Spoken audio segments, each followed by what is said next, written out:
Welcome to a guide to new mods on Farming Simulator 19 with me, MrSealyp. It's Friday the 21st of June and we have new mods. We've got quite a few to have a look at. I'm going to start off here with a quandary, a very puzzling one. Which is the mod, which isn't the mod? That's the question. Yeah, this is the first of the mods we're going to have a look at. This is the Pottenger Novik 301 plus X8 Varia by Anthu. And this is where I'm puzzled. So you got the front mower, the 301, and then you got the X8, which is the double mower. You can have a triple mower set up, so you can either have this on the front, these on the back, or you can actually connect them together so you can have a triple mower setup. You can have that front or rear depending on the tractor you're using and weights and that kind of thing, which is fine. So this is what we're going to do. Let's have a quick look in store and I'll show you what I'm talking about and why I'm baffled. So this is the standard in-game one, the Novik 301 ED, 19,000 to buy, 7 slots, 3.1 metre. Then you've got the Novik X8 ED. I always call it a butterfly mower, I don't know if that's the technical term. 42,000 to buy, 8.4 metres, requires 160 horsepower. That's, I think that was 7 slots as well. So, they're the standard in-game ones. So if I now scroll across and come to the modded ones for today by Anthu, we've got the Novik 301 Varia, 19,000, exactly the same as the other one. 3.1 metres. 70 horsepower requirement. This is 8 slots. And then we've got the Novik X8 Varia, 42,000, exactly the same price as the other one. 8.4 metre, exactly the same width. 160 horsepower requirement, exactly the same. So the prices are different, the sizes are no different. Nothing is different that I can tell. If we go in to look at these, there are no options available, so it's not like you can change the colour or anything at all. So if we come back out, right, this is the so I'm confusing myself now. This is the modded one. This is the in-game one. So I've been around both of these looking for somewhere where it says Varia on it. Can't find anything. I've looked at the decal placements on the side there. It says motion on it. This is exactly the same. It's got the motion thing, stickers in the same place. They are identical. I don't understand why we've got a modded version of a setup we already have. There's no difference with the hookups. Like I say, you can hook that onto that and have it a triple mower. Nothing's different. I'm really confused. If you know why, if you've found a difference, anything unusual that stands out, all the specs are exactly the same. So there you go. You've got a modded version of a mower setup. The price is no different, so it's not like it's cheaper, like a second-hand unit or anything like that. But there you go. That's the Novik 301 plus X8 Varia by Anthu. Or Anthu, I think it is. Sorry, Anthu, I do apologise. Yeah, got me puzzled, that one. Right, on to the next one. We have got this little lovely. This is the Fendt Favorite 509 510 pack. This is by Trackfara 2003, and I think it's LB286. We've got quite a few Fendts, and we've got a Fendt Favorite 500. There's a Fendt Favorite 500 mod. So anyway, yeah, this is the new one out, and as you can see, a few additions. There's been an update to the previous one as well. There's some different tyre choices, and this is nice. I like this. I do like these types of tractors. Lots of detail on this as well. 25 slots, which isn't horrendous. There's a lot of tractors out there that are more and some that are less, and you know, it's about average. Pretty good. What is good about this though is the price. Plus we've got a few other extra whiz-bangy type bits we'll have a look at in a second. So this comes under small tractors, and like I say, we've got the standard in-game. We've got the Fendt 500 Favorite, 76 grand to buy. We scroll across and then we've got the Fendt 500 Favorite that's now got the gear shift sound and then the standard sound. Again, 76,000. I think I'm using one of those on Lapinki at the moment. Let me scroll across to this one, and this is the modded one we're looking at today. This is the Fendt 509 510 Favorite. You've got a standard sound or the gear shift sound. I like it. I think it's quite cool, the gear shift sound. Like I say, it's 25 slots for either one. So have a look at the options available. We can change the rim colour to... We've got new metal and old metal on each one of these. So we've got red, we've got a white, we've got a silver, we've got a black. I do like the options of new metal and old metal. I think it's quite cool. And then obviously there's an orange option if you want to go. Obviously, but there's an orange option should you choose it. Then we've got main colour. We can change again old metal and new metals. There's the blue, which I quite like that. Then you've got a black. And if you want to go all orange, which is kind of what I went for. Now we go for tyre options. We can have Trelleborgs or knock-ins. Under Trelleborgs, we can have... This is drive me mad, this. There we go. We can have standards, narrows, normal, which is unusual. I would have thought that would have been standard.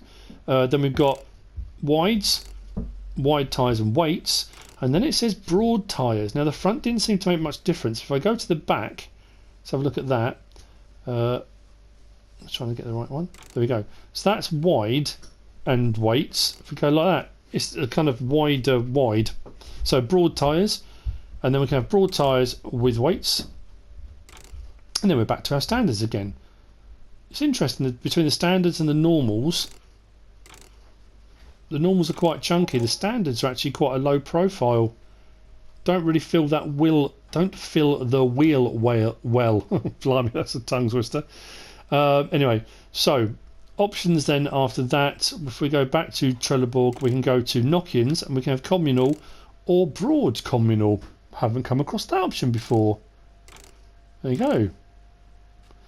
Then design. We've got standard without fender. That's the front one. That actually looks quite cool actually without the front fender. Don't know why. Something about that. So with or without front fender. And then we've got our engine setup. It starts standard 95 horsepower for the 509. And then we can go 510C 105 horsepower. And then the 510C tuning takes up to 125 horsepower. And then if we want to, we can go front loader attacher. There's the stall console, which is kind of the standard one we used to, and then there's the Allo console. That's more for PC because there's a few different options available on that. So as far as the actual tractor goes, let's jump in.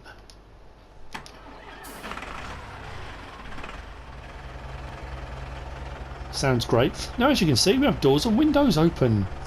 All very exciting stuff. If I go, I've got to remember this now, R1 and then...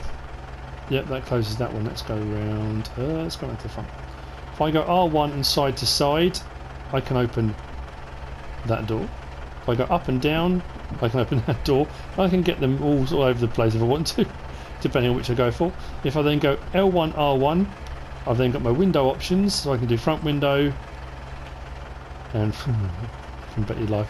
It's because this is all on the stick, so getting them both to work at the right time. There we go. So we can button the whole thing up. It's got very wide wing mirrors as well on that, which I think is an interesting look. I don't remember the other Fendt being like that. As far as engine sound.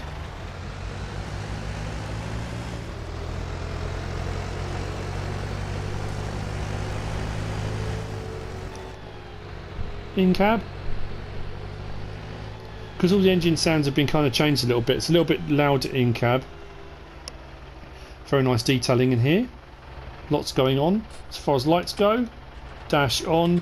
Then if we put our main lights and stuff on, nothing else changes other than the sort of lights on. But we do have our indicators come on the dash just there. If we do it from in cab, if I get this right, that door there. That door there. Let's get this going the right way. That one. Front window. And then rear window. Yeah, very cool. I like that. Nice and breezy while you're driving around. So Like I say, plenty of lights on it as well. That's very cool. Very cool indeed.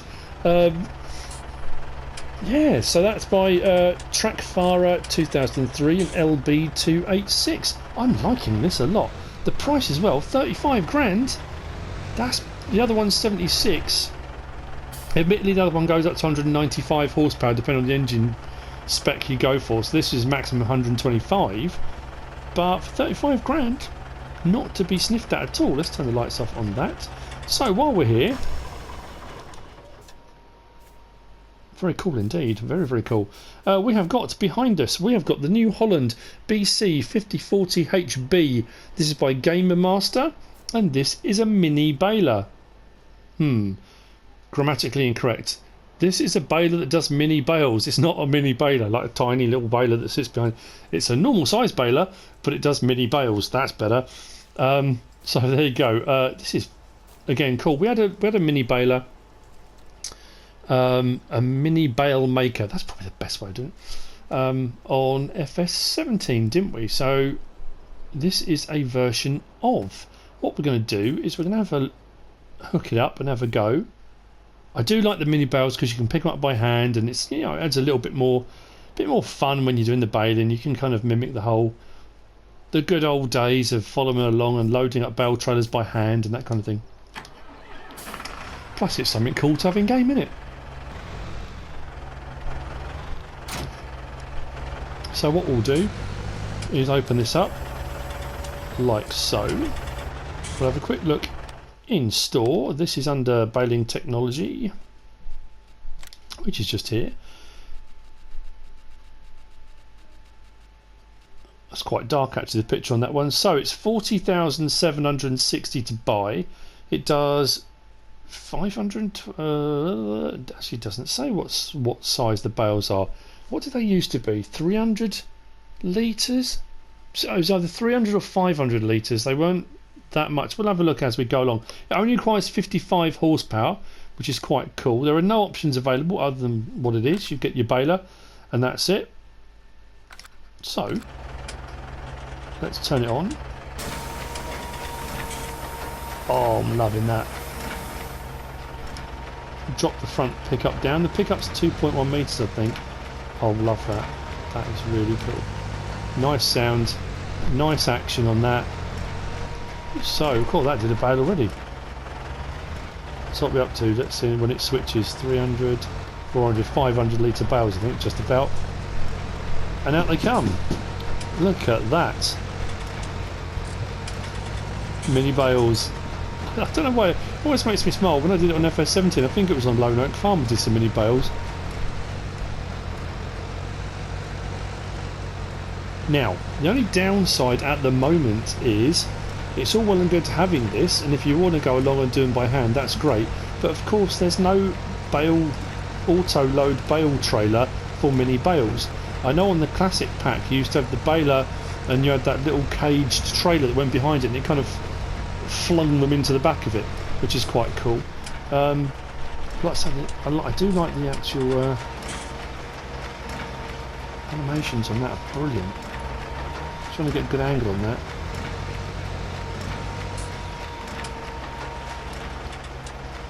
That wasn't it.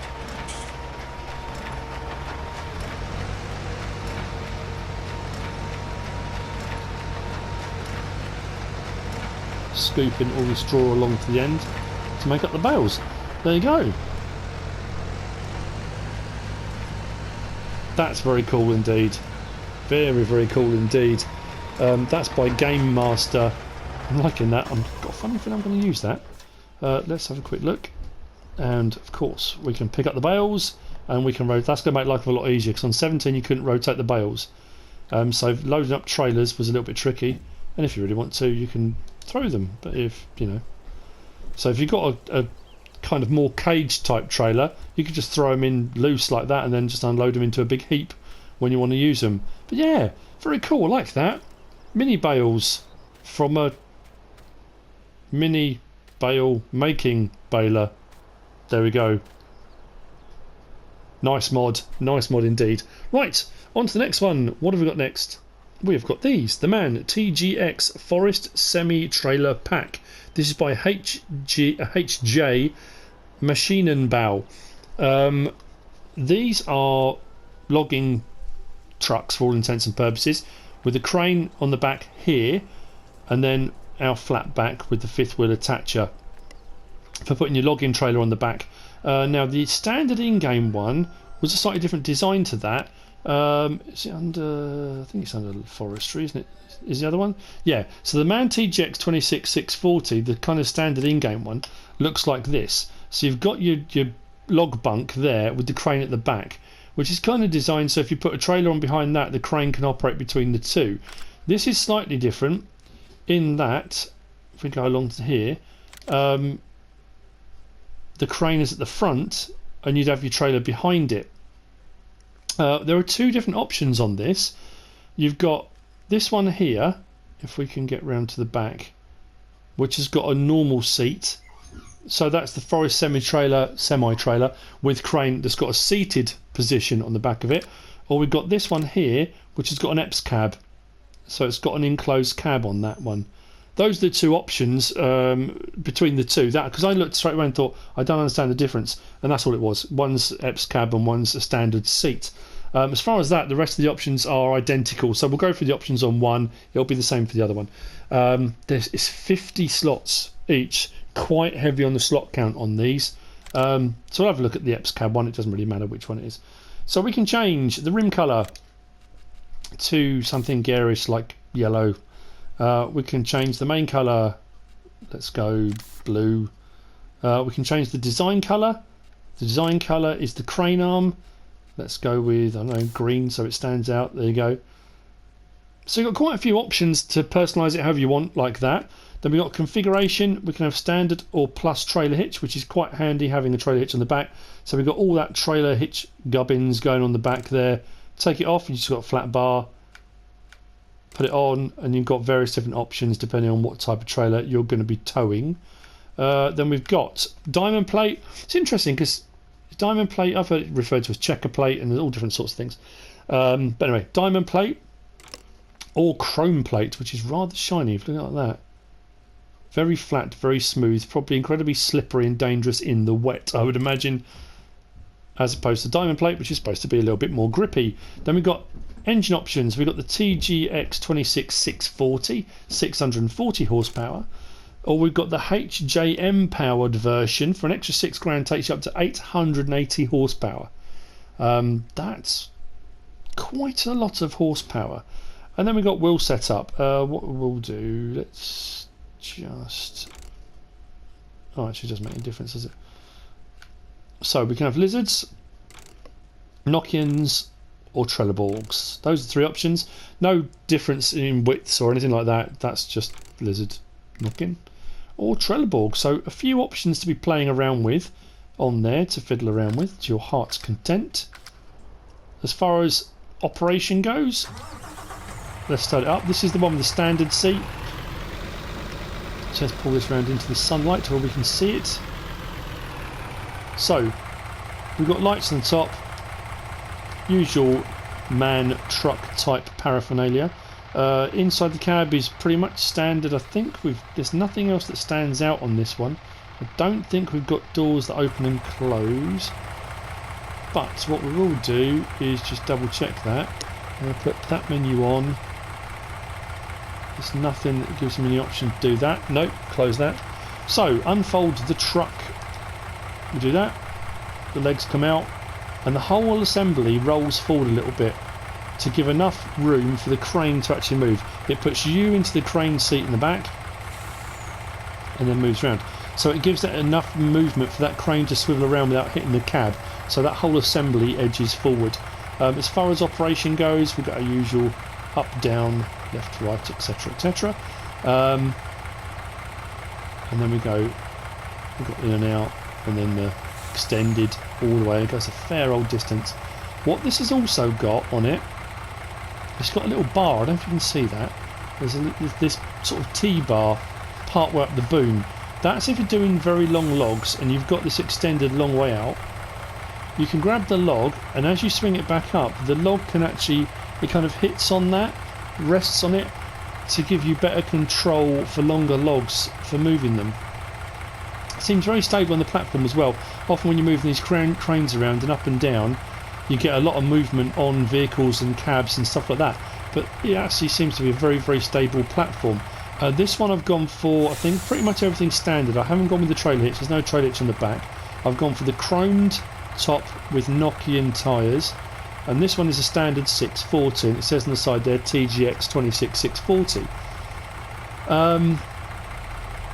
Yeah, I mean it does what it should do. You know, not everyone likes these cranes. The cranes can be a little bit fiddly, but what we'll do is we'll fold it up again, which it will do automatically. You don't have to do anything from whatever position you're in. As soon as you press to fold it, it will fold it away nice and neat. The support legs will come in and the whole lot slides forward back into its position again. Very neat. Horn is not bad. And then the other version is the EPS cab. Everything else is exactly the same. Actually, this one I went with trelleborgs. I went with diamond plate. I've got a trailer hitch on the back of this one, so you can see. You know, this has got. It's even got a PTO in there, I think, as well. Yeah, PTO. Various different trailer hitches, so it will hook up to all sorts. Now this one I did go for the 880 horsepower, so the higher horsepower, but it doesn't actually say that on there. It still stays at 640, but I did go for the higher horsepower. So we'll jump in that, start her up, same thing, press to unfold, puts me into the X cab, slides the whole lot forward. I do like that. It's a nice animation, that puts you right up high, opens the crane out.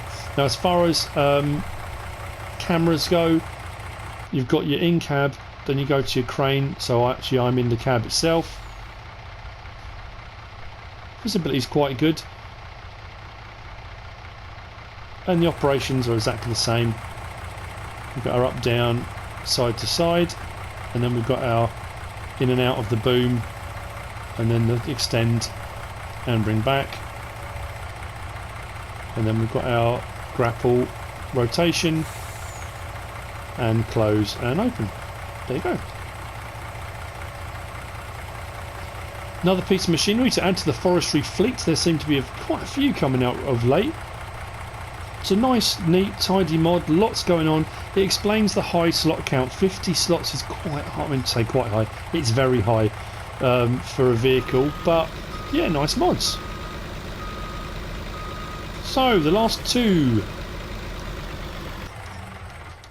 Let's jump out. We come over here. We've got two chicken coops. The first one we're going to look at is by Not Ready. This is a small chicken coop and it only takes 6 chickens. But I quite like the idea of that. You're not going to break any records for egg production with only 6 chickens. To be fair, I've got one rooster in there. It's only 5 chickens. It does say, I think, you'll get your first egg box the following day. So this becomes almost kind of an aesthetic thing. If you want to have some chickens on your farm and you're setting up and you don't want to go mad and that kind of thing, the feed trough is just there. And for actually buying them, there's no set place. You just come over to it, press L3, gives you the option. But yeah, I do like it. It's supposed to be like a rustic, kind of built out of odds and ends, bits of old rusty metal nailed together and lumps of wood and anything you could find to kind of build it, really. It has a charm to it, and I like that a lot. It's very, very cool. Did I say it was 10 slots? It's 10 slots. It's only 900 to buy as well, so not particularly expensive. It's under the placeables menu. Yep. I don't know why I did that. Under animal pens, and we scroll right the way across the end. So there we go. The chicken coop for 900. Fantastic. And you can give them barley or wheat. And that's it. Well, while we're here, we might as well look at the other one. We've got the lizard chicken coop. Another chicken coop. This is by Timox LS. This is 9 slots to place, but this will do 100 chickens. But it is 22 grand, so it's quite a bit more expensive. It's a big jump up from 900 to 22 grand. But like I say, the option to have 100 chickens. Now if we scroll across to the in-game chicken coops, yeah, so the standard in-game one, 20,000 will do 100, so it's £2 more for the same amount of chickens. Interesting one. So it will come down to personal preference as to which design you prefer, really, I guess. We've got a feed trough just here. We've got our buying our chickens just here. Our egg boxes will spawn here, unless you've got one of the egg pallet mods, and you can put the egg pallet into the box there, and the egg boxes will go into there. We can open the gate and we can come inside. I've got a few chickens in here. We can go into here as well. I say we can go into here. I did a little bit, there we go, a while ago. There we go. Would be quite cool, I suppose, if the egg boxes came on, or eggs came on there, and you could put them into. But I mean, that's just going a whole step too far. But there you go. That's the chicken coop. That's by Timox LS. Quite a contrast between the two, really, haven't you? You know, this is a much bigger proposition because it will take 100. The fence is incredibly high. I wonder how big the chickens grow. It's like a velociraptor pen, really. It's huge. Anyway, let's close that gate. And there we go. I think, looking down my list, that's all the mods for today. Well, it's been a bit of a whistle stop. I tried to get through them as quickly as possible. There you go. Friday the 21st of June. There are your mods. I hope you found it useful and informative in some way, shape or form. If you have, give us a like. If you don't subscribe yet, please do. If you want to leave a comment, feel free. And if you want to share this video, then please be my guest. Whatever you should choose to do. Thanks for watching.